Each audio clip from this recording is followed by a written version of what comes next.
पाकिस्तान का साथ देकर तुर्की ने पहली बार नहीं दिया भारत को धोखा। मुगल काल में भी भिजवाए थे गोला बारूद।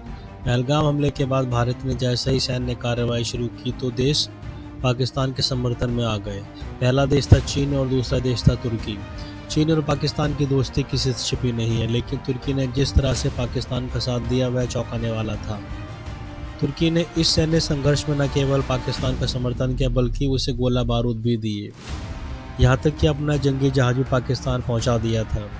यह घटना के बाद भारत ने तुर्की का विरोध शुरू हो गया और बड़ी संख्या में लोग बाइकआउट पर उतर आए। हालांकि यह पहली बार नहीं हुआ जब तुर्की ने भारत के खिलाफ इस तरह की साजिश की है। अगर इतिहास उठाकर देखें तो तुर्की पहले भी भारत के खिलाफ रहा है और इसकी जुड़े मुगल काल से भी जुड़ी हुई है। भारत में मुगल साम्राज्य की स्थापना में भी कहीं ना कहीं तुर्की का कनेक्शन था। आइए जानते हैं बाबर का तुर्की कनेक्शन।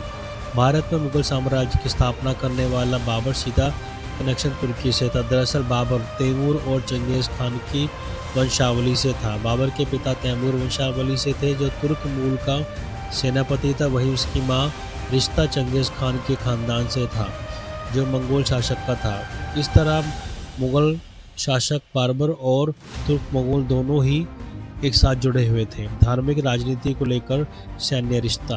जानकारी के मुताबिक तुर्क साम्राज्य यानी ऑटोमन साम्राज्य का रिश्ता शुरुआत में मुगल से बहुत ही मामूली रहा, लेकिन जैसे जैसे ऑटोमन साम्राज्य की जड़ें गहरी होते गई मुगलों से उनके धार्मिक और राजनीतिक रिश्ते भी बनते गए। यहाँ तक कि एक समय मुगलों ने ऑटोमन साम्राज्य के शासकों को खिलाफ भी माना था। मुगलों के शासनकाल में तुर्क संस्कृति का भी असर देखने को मिलता है। इस दौरान बनाए गए गुंबद मीनारों की वास्तुकला पर तुर्की कला का गहरा प्रभाव मिलता है।